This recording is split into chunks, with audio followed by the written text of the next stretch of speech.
Here you go, boys. Say, you both look like you got a furphy or two to tell.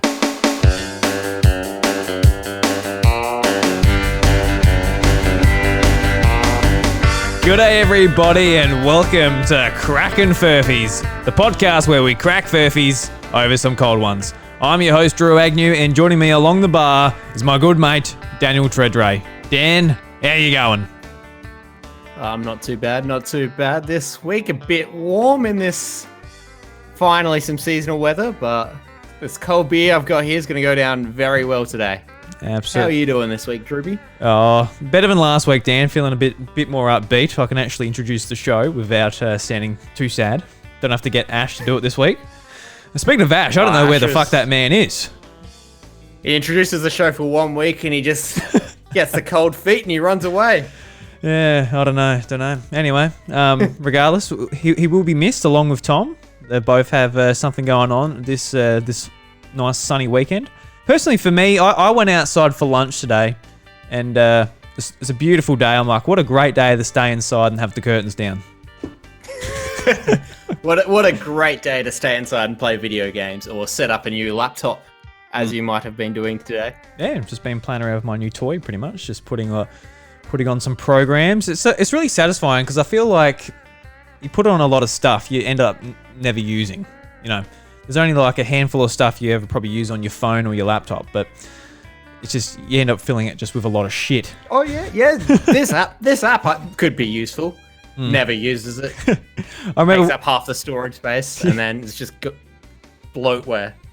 When I got my phone, I had Apple Arcade on it. And I think I installed pretty much everything that came out on that service, but I probably played like 2 things on it. But it's just like the thing of like, oh, it's there if I ever want it, but will I want it? Probably not. You know what else is there if you want it? The Play Store or the Apple Store, so you can just download it anyway. Yeah. Would make a whole lot more sense than taking up however much percentage of space, which in the case of my laptop, which is quite small, a lot. So I should be taking my own words to heart there. Yeah, like that's the thing on the Xbox too. Like everything's, I guess included with Game Pass if you get that subscription. So I just ended up just downloading like all this stuff I might end up playing and don't end up playing it. So you'll be in trouble if you get something like that for your computer because you'll fill it up with a couple of JPEGs actually. I'm pretty sure. My laptop is 112 gigabytes, which is absolutely nothing. Gets filled, download one picture and it's full. Yeah. Save a 1-word document, you've got no room for this. Very frustrating. It's also meant to be a gaming laptop, and I don't see how that works with that little storage space. Oh, sounds like it doesn't. So, Dan, I don't know what's going on here, but I'm looking at sort of the preview we have here on the program we use, but on the actual live stream, you're just frozen and you look like a stunned mullet. And I don't know when it's going to change back. It looks really funny, so it's not so bad, but I can see you moving in the preview on true to life. I can see you moving in the preview on the left, but on the actual thing itself, you're just staring at the camera like holy shit, am I on a podcast? And it's like, yes, you are. Who gave me a microphone? Got a voice for the newspapers. Why am I doing this?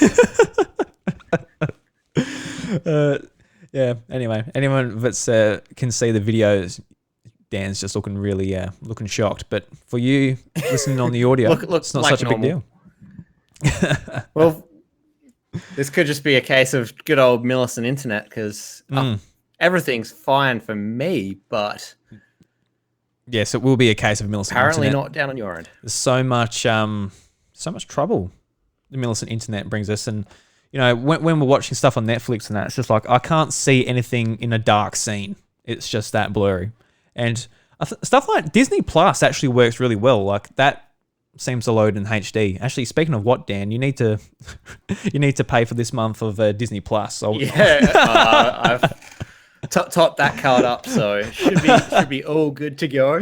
I logged in today when I was setting up accounts and stuff on this new computer. And I've been watching The Simpsons a lot recently. Actually, I'm really enjoying the latest season. I'm really liking it. Interesting. Yeah. Interesting. I wasn't expecting it because, the last week, I guess just to inform listeners of this show, I didn't want to talk about it last week because I was still like last week I didn't want to podcast at all really. But since I've got to basically set it up for the other three, I've got to record it and all that. So I didn't want to let you guys down for a second week in a row. But after we basically lost our dog, which was real shit, real unexpected, and just no good. So we're basically looking for stuff to distract us and cheer me up and that, and sort of turn to The Simpsons. And The Simpsons, good comfort show. Yeah, absolutely. It is my comfort show, and I haven't watched it in years since I don't know. I might have had like a bit of a run on it maybe 5 years ago, but even then, probably longer than that. So there was a bit there when like each episode was like really bad. I remember. I don't know what seasons that was from, but that's why I was surprised when I jumped into like the most recent season, that what was 2019. It was just really nice to watch, and it was actually making me laugh. I don't know if I was just really desperate for a laugh, and I was like, this is funny. It is funny. It is funny. Ha ha. Homer's dumb. Ha ha. But no, it was rewatch it in like a month when you're in a better headspace. You're like, oh god, I really was desperate for a laugh. It wasn't. Yeah, I don't know, but. Anyway, it's really, really been helping anyway, because we put on some like comedy specials. There was like a Jerry Seinfeld one and just other ones on Netflix we were watching, and we were just like watching it and we're like, this isn't funny. This is making me, this isn't distracting me whatsoever. Like both Chantal and I were getting our phones out, just looking at it, being like, this isn't doing it. But The Simpsons is great. So it's just a long way to say, Dan, please pay for your Disney Plus. I need it, mate. I topped up that account yesterday, so it should be all good to go sometime soon. Fantastic. Then you can watch all of episode number 1,375 of The Simpsons as your heart desires. It's not quite there. I think there was one of the horror episodes. That was episode 666. It was up to. So we were up to like 600. I mean, that might the Treehouse Horror ones generally age a little bit better than the normal ones, but I was never a huge fan of the Treehouse of Horror episodes. I don't know, like I like them, but I was never like, oh yes, here's another one like for this season. But I don't know if that's. I don't know. I found over the newer seasons they seem to, because they're a little bit more creative, I guess. But I'm one of those guys who's a purist. Seasons 3 to 9 are the gold seasons, and then everything else is a long way behind. Oh, you don't like season 1 or season 2?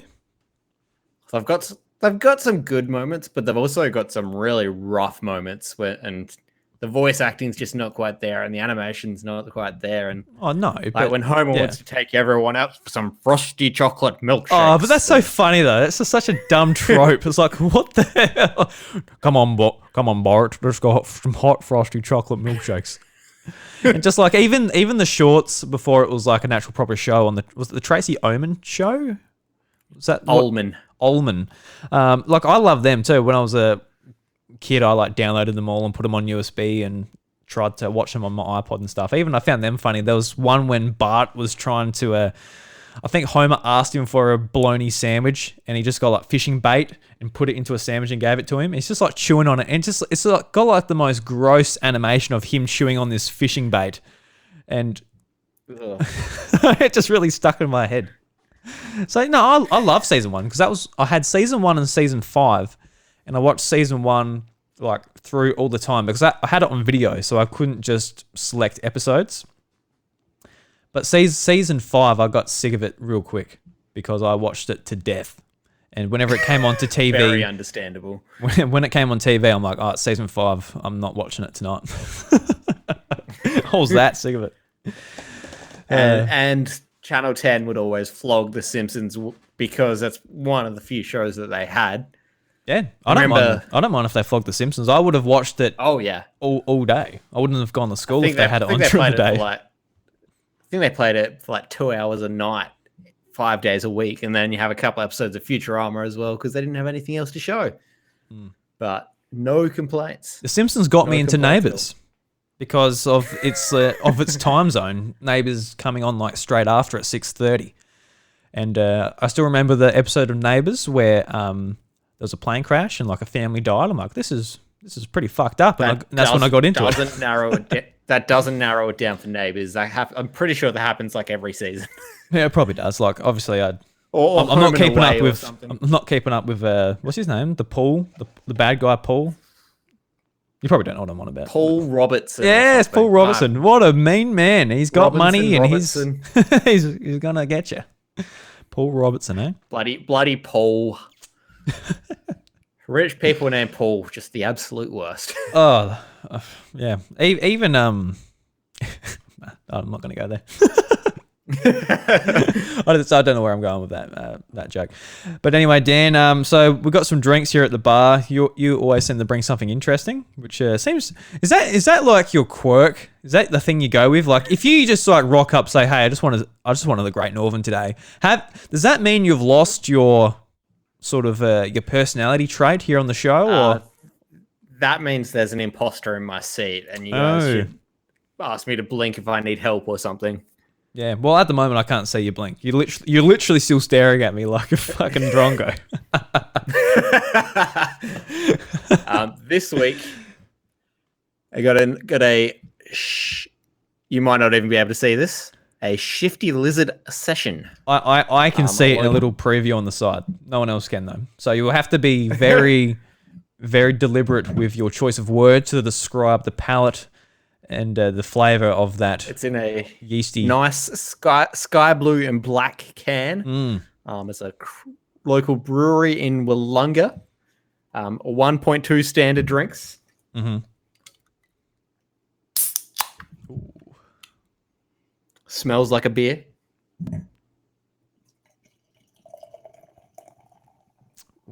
Sounds like a beer. It does sound like a beer. I like that. I'm glad no one can actually see the pour on that one. I can see it. It's a bad pour, ladies and gentlemen. He's got, I think, about 10 centimeters of head on that.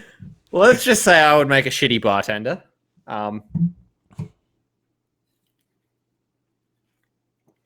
It's quite refreshing. That will go very easily. I might even need to get a second beer after this because this is going to go in no time.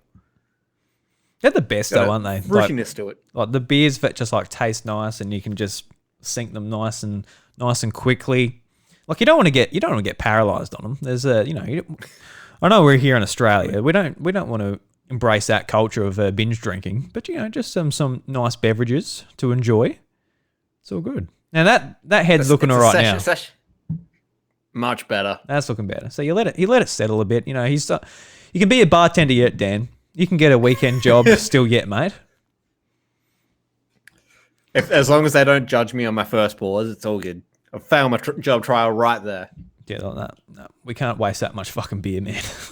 We'll go broke. You go through a whole keg to get like one schooner out. a South Australian schooner as well, so like that's nothing. Yeah, that's like it's like a shot glass in Victoria. That's the next thing. Like with the borders opening up, everyone's worried about COVID coming into South Australia from Victoria. But the worst thing is just all the people coming to the pubs and asking for pints, and they get South Australian schooners.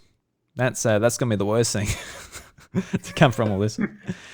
So I tell you, it made a difference. Like in the lockdown last year, working at the pub, it was sort of nice, just being like, not having to explain the sizes of our drinks all the time. Even though we got signs up on the fridges saying, "Hey,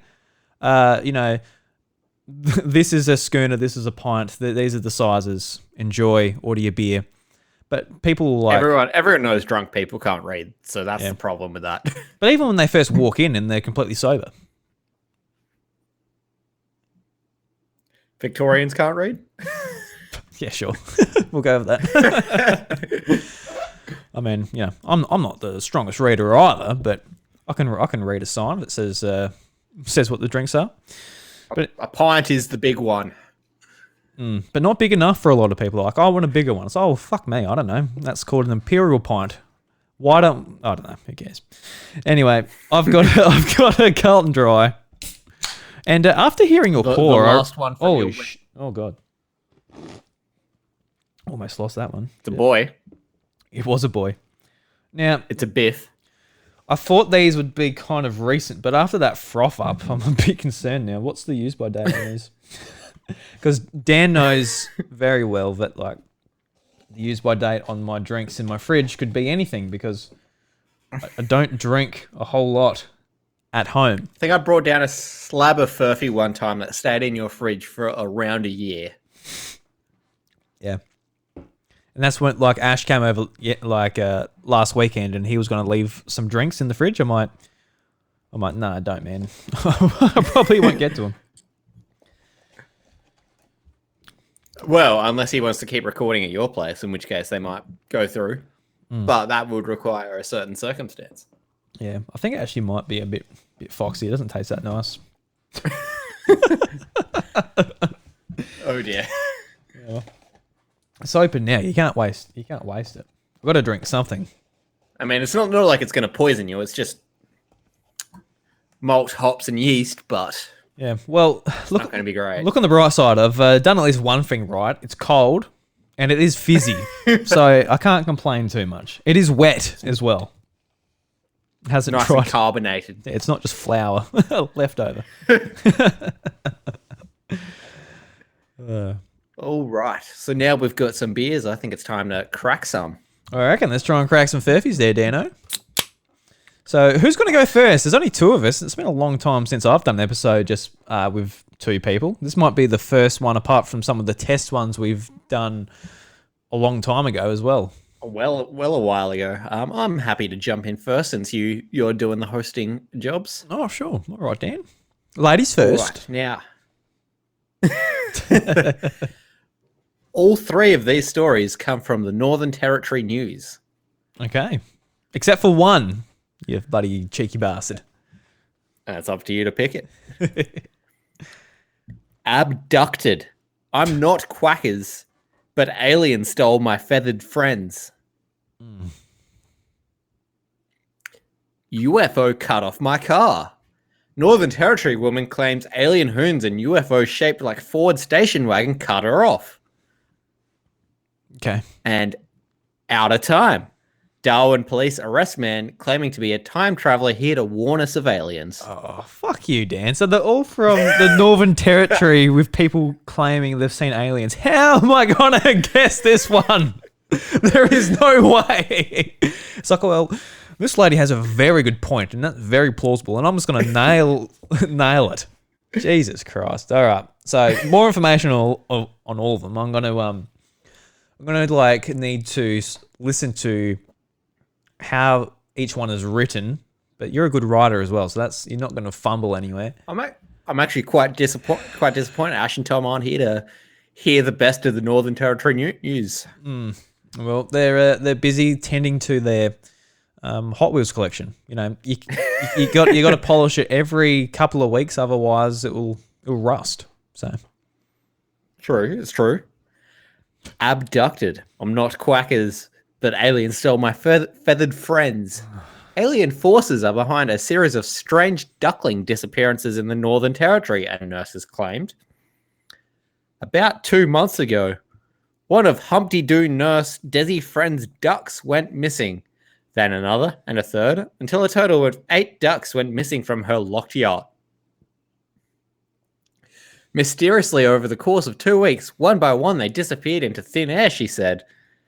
There's no sign of forced entry. There's no feathers. There's no big fat snakes. There's no dogs. There's no evidence at all. A wild dog couldn't have got past my dog and would have left feathers or a mess. And a snake couldn't have eaten 8 ducks in 3 weeks. Oh, don't know about that. The birds had clipped wings and couldn't fly, so Miss Friend said it was unlikely that her feathered friends escaped themselves. However, she hadn't ruled out the possibility of an alien abduction. That's definitely on the cards, she said. Whoever has taken the ducks has taken all the good ducks, and I've been left with Squawky Duck and Old Duck, who is a bit senile. So it must be alien forces that have left me with my 2 worst ducks. That's a great conclusion to come to. I'm not smart enough to come to that one as abruptly as she did, but interesting. I don't think there are too many people smart enough to come to that conclusion that quickly. No, she's a genius. So, yeah. All right. Well, that's a very plausible story. A crazy woman in the Northern Territory claiming aliens stole her ducks. And I'm trying to think, like, would you have ducks in the Northern Territory? I'm sure. Why not? Just trying to think. Would it be a bit dry for a duck? Be a bit hot for a duck. If I was a duck, could be many things for a duck. If I was a duck, would I want to be in Northern Australia? Oh fuck no, no, I wouldn't. But well, maybe they'd love to be there during the monsoon season. That's right. It gets very wet up there, but it's a bit humid. The ducks like the humidity. I don't know. I don't like the humidity, but I'm not a duck, so I can't really speak on their behalf. Yeah, Drew the duckling.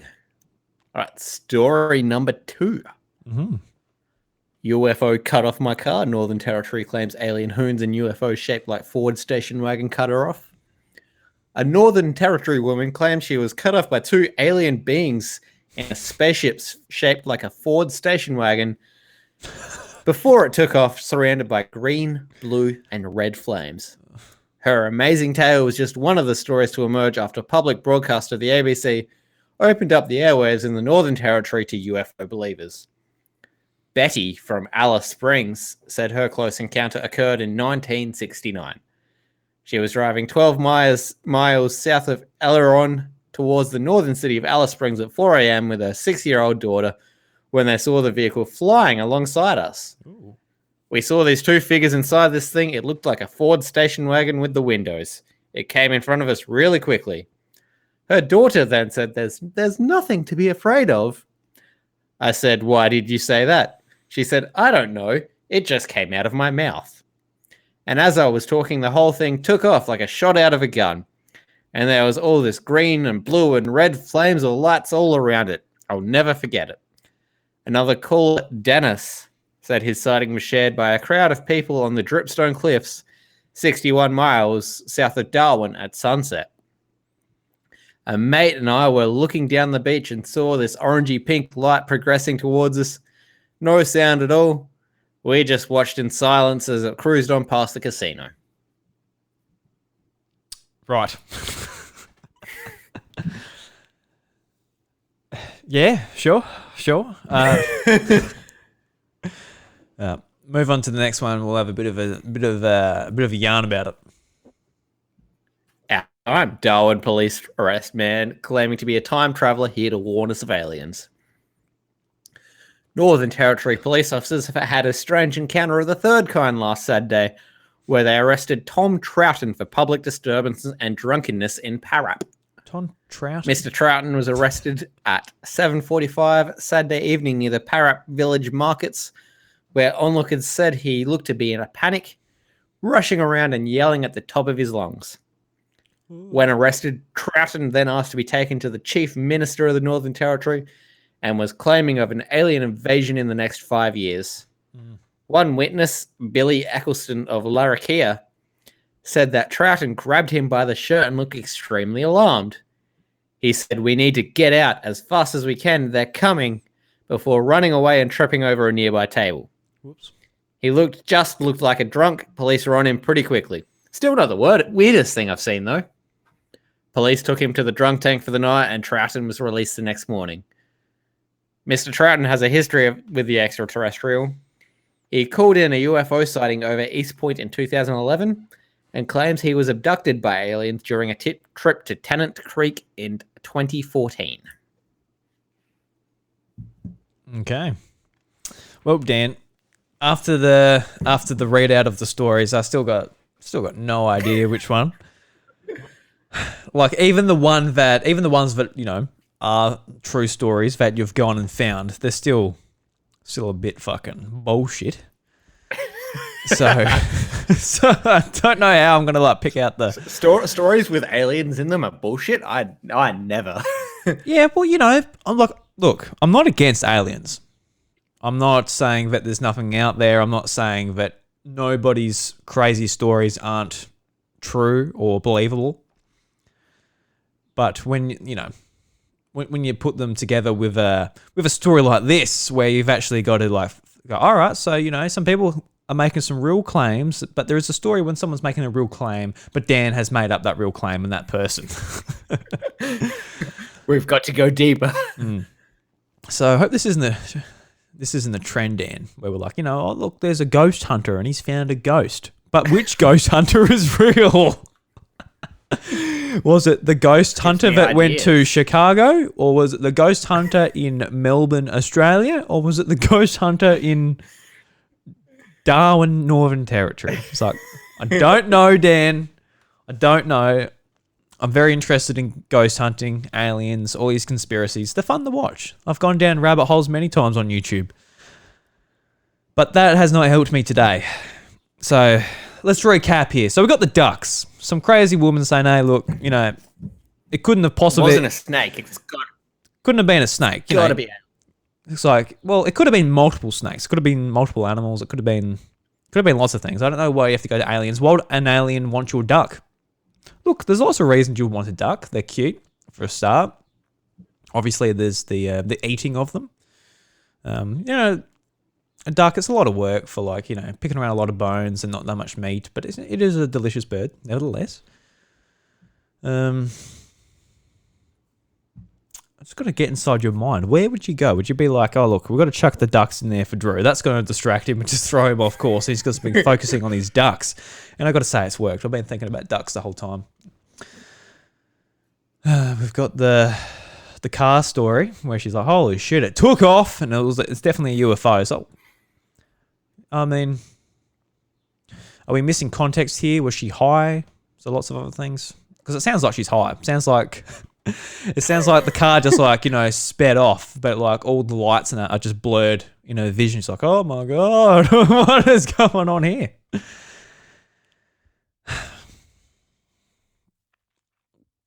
And then there's story number 3. So we need I really feel like I need a Who Wants to Be a Millionaire section on this.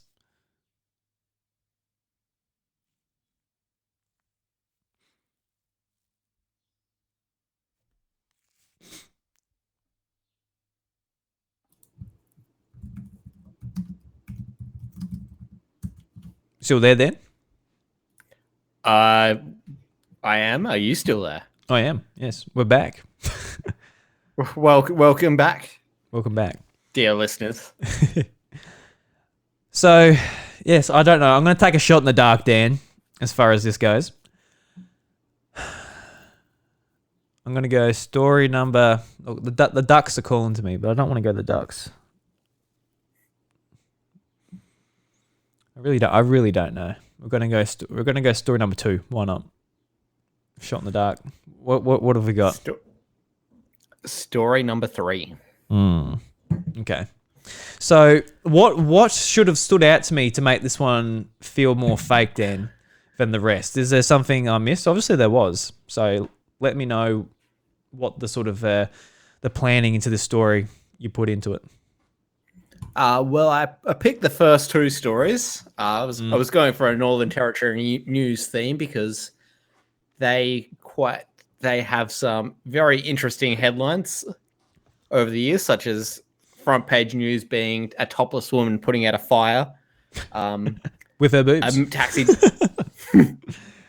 A taxi driver saying they left a dump instead of a tip because a man took a shit on a taxi. I would very highly suggest looking up the best Northern Territory news headlines.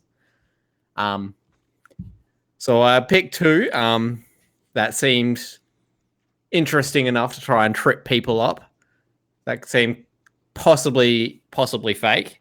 Realized they were both alien-related stories. And then I started writing this and I was like, oh, time traveler here to warn us of aliens. That sounds vaguely Doctor Who-ish.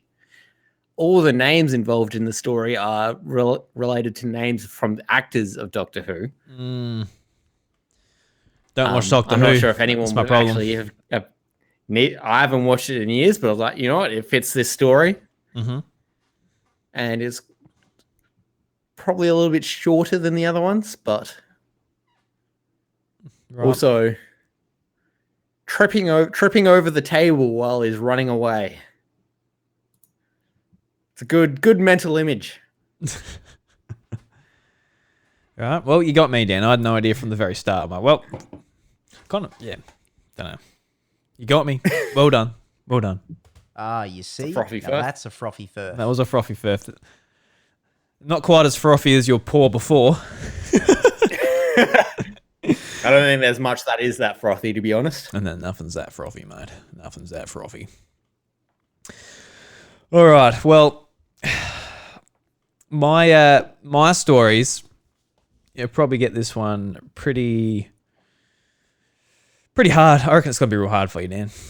I reckon. I've got some serious ones. I've got some funny ones, but they're all related to Black Friday, which has just happened over the last week. One of the and big taking far too much of my money. Yeah. Oh, yeah. Right. Yeah. I've got to do my my haul now, pretty much. After we record this, I'll get some stuff. But anyway, story number 1 is local Chicago-based business faces pressure during Black Friday. Story number 2, Black Friday, largest boycott planned by independent retailers. And story number 3, 3 shot in fight at US mall during Black Friday sales. So Dan, do we need some more context? I think you do, mate. I think we do. All right. Story number 1, local Chicago-based business faces pressure during Black Friday. This one's a bloody doozy, Dan.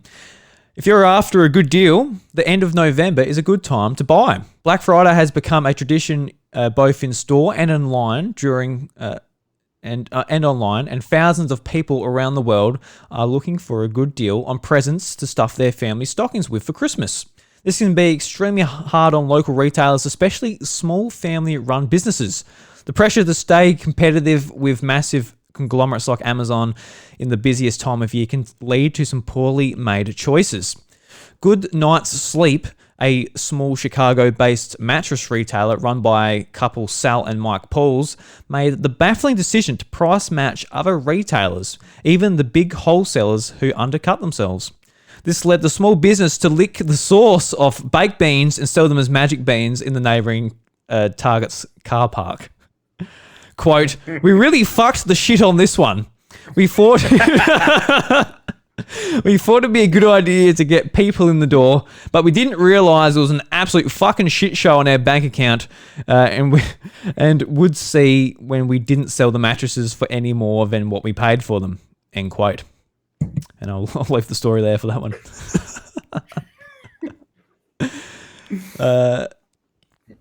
Story number 2, Black Friday, largest boycott planned by independent retailers. Up to 85% of smaller sellers will protest against online giants such as Amazon by closing their websites and planting trees. This Friday, independent retailers across the country will shut down their websites and donate their profits to charity and plant trees as part of a renewed drive against the rabid consumerism encouraged by large online sellers offering deals for Black Friday. About 85% of independent retailers will not participate in this year's Black Friday. The day sellers claim to offer bargains and slash prices in an attempt to store up custom before Christmas. The number of retailers boycotting the event is the largest figure ever recorded by the British Independent Retailers Association and comes as part of a growing movement against the huge online shopping websites such as Amazon that have gained traction since the start of the pandemic. And we'll end that one there. And story number 3, the sad one. So, 3 shot in a fight at US mall during Black Friday sales. 3 people were shot and wounded on Friday during an apparent fight between the two groups at a US mall crowded with shoppers on the day after Thanksgiving, the police and chief of North Carolina of Durham said. Authorities said in the late afternoon, one person was detained, and there was no further threat to the public. A bystander described mass hysteria as one of the busiest shopping days of the year as shoppers ducked into stores for cover and ran to exits. Durham Police Chief Patrice Andrews told reporters the shooting happened around 3:20 p.m. inside of streets at South Point Mall during a fight between two groups who knew each other. She said one of the victims was a 10-year-old child. Was a 10-year-old child hit when the bullet ricocheted. Police said the child's wound did not appear to be life-threatening. Police did not immediately release further information on the conditions of the two other people who were shot. Andrews said another 3 people were injured as shoppers rushed to exits following the shooting. In a news release, police said their injuries were not life-threatening. She said those involved in the fight that led to the shooting fled, but vowed she would arrest them. She said there was no further threat to the public. And we'll leave that one there. All right, Dan, what do we reckon? How are we going? Sorry, what was story number 1 selling? The licked off baked beans? Just weird. So what we got here?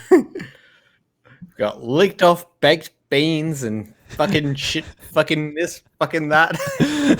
This led the small business to lick the sauce of baked beans and sell them as magic beans in the neighbouring Target's car park.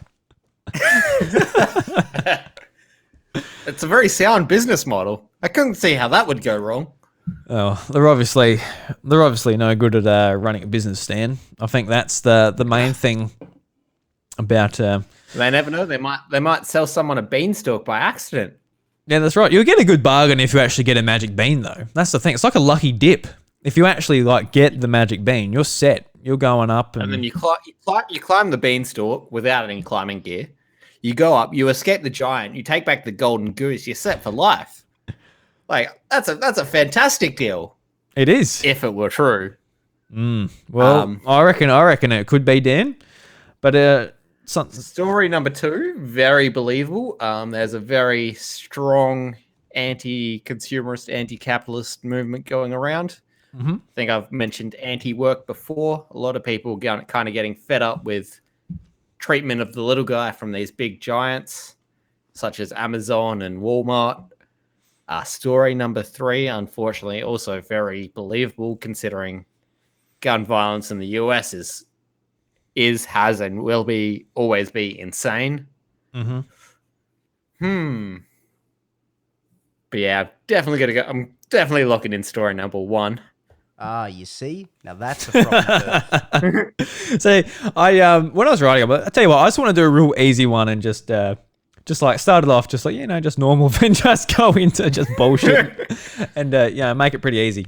But I didn't know it was just going to be the two of us. So you have a real fucking hard one for old Drewy here, and here's Drew coming in with just tell you what, Dan, I'm not gonna kick the goal, handballs it to you, and you smash it through. You up your career, you get all the sponsorships and the bloody Nike football boots and everything going on, and everyone loves you, wants your autograph, pictures when they see you out in public. No one cares about me. But you didn't reciprocate that, mate. You didn't give me a nice, easy one. Just, look. In fairness, I thought I was going to be tripping up a larger group, but yeah, I would have liked I would have liked to see just all of us be like, I don't fucking know. But it said it's just me, who usually looks like a bloody buffoon on this show. I got no idea. Everyone tricks me. I got no idea what's going on, especially recently where I'm not actually paying much attention to the news, even the stuff I should know, let alone stuff about big potatoes and whatever Tom brought to us last week. And I'm actually looking through some sites. I found it. I actually found the article just looking around today. I'm like, oh, there's that potato. There it is. If I just came to that site today. If only. If only. Yeah. I'll tell you what, this beer is not going down very well. It is definitely. Yeah, I don't think I've seen you take one swig of that at all. No, I can't blame you, to be honest. No, I have. I swear. In the meantime, I would recommend a Shifty Lizard. Shifty lizard. It's not a bad drop. Only took you 40 minutes to drink it. must be good. I mean, it could have taken me 5, but I had to stretch that out just to reach the whole podcast, so I didn't have to go up and get another. Yeah. Our barman's not that good, is he? He won't bring you a drink to the microphone. All right. Well, that brings us to the end of the Furphys, Dan. Anything else we want to touch on before we, I guess, head on home? It's a nice, quick sort of bar trip this week. Yeah, the bar's looking a bit empty this week. I think everyone's kind of a bit spooked by the borders opening this week. A bit spooked. Bar's a bit empty, but it'll fill back up. Yeah. It's a bit spooky on Black Friday. She'll fill up again next week, I'm sure. I know, like, all the pubs around here, they just flat out because all the Victorians want our beer, apparently. Actually, I did see that Millicent managed to dodge a bullet recently with exposure sites popping up in the Mount, Narracourt, and Kingston. So lucky Millicent is a town that everyone just wants to drive straight past. Yeah, well, that's the benefit, eh? We got nothing where it's like, oh, look, let's call into Millicent. That'll be a nice little spot. No, it's not a nice spot. We'll keep going. Well, thank you very much. got a couple of cafes, which they've definitely also got in Mount Gambier, so they'll probably stop there instead. We've got nice Chinese now, and I've got fried rice for tea, leftovers from the other night. So, looking forward to that. What's on the menu tonight for you, Dan? Let's make our listeners hungry if they're listening to this at lunchtime. What nutritious delight do you have cooking up? I don't have anything lined up tonight, but last night I cooked myself some delicious porterhouse steaks with herb and garlic butter and some butter baked vegetables just to make everyone hungry. Jesus, just treat yourself, mate. Just treat yourself. Treat yourself. $15 from Woolies for the steaks, which not bad. Some Black Friday steaks, eh? And thought I better throw in some veggies just to make it a little bit healthy and then slather them in butter. Yeah, there's nothing, well, there's not nothing worse, but there's just like, when you have like sausages or just like a steak, being like, well, what do I have with it? And you end up having nothing. You just got this slab of meat. You just you feel like a bloody dog or something just eating it. Just yeah. I feel like vegetables is what makes us, what we are. We're not makes it a full balanced meal. Yeah, we're not just savages. You gotta have savages. your meat and 2 veg. Yeah, you got to have your. You just end up having like fried chips with it or something. Yeah, and that's vegetables. Just potato. Very healthy, very nutritious. Delicious. Yes. All right, Dan, that was fun. I enjoyed it. It's a bit different to other episodes without, the 4 of us, but without the full gang, but some nice. Not bad, different. I enjoyed it. Yeah, nice and quiet. Just got to catch up and enjoy each other's company. You're sick of me already, aren't you? Shifty lizard. You're sick of me already, aren't you, Dan? You're like, fuck, I just want to. This fucking Drew guy. He really talks a lot, doesn't he? I've got to talk a lot. If it was just if it wasn't a podcast, I'll probably just be sat here just. Isn't this an audio visual medium? This is just meditation. Just put it on and it's just dead silence, just with the occasional just. Listen to the sound of the breeze whistling past your ears. Ooh, there's the breeze, Dan. Are you all feeling calmer now, listeners? I'll catch you next week, Dad. All right, bye.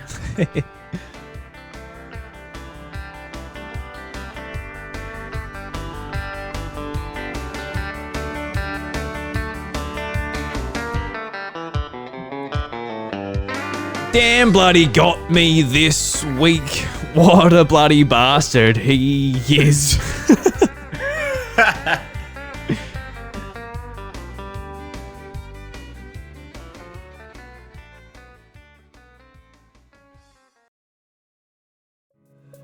Crackin Furphys is lovingly crafted and recorded in the southeast of South Australia. The show is produced and hosted by me, Drew Agnew, and my co-hosts are Ash Wallace, Daniel Treadray, and Thomas McRobert. If you enjoy my work here as well as on my other podcasts, The House of Mario, Encore at The House of Mario, and A Drew Story, help spread the word by sharing us with a mate or leaving a 5-star review on Apple Podcasts and Spotify. If you would like to show further support and help me achieve my goal of freeing up one working day a week to spend more time refining and creating podcasts, please consider checking out patreon.com/idruby, where for only $1 you get access to my secret recordings where I share everything behind the scenes. A big thank you to the legend Deejaayy for supporting the content at the podcast producer level on Patreon. From the bottom of my heart, thank you.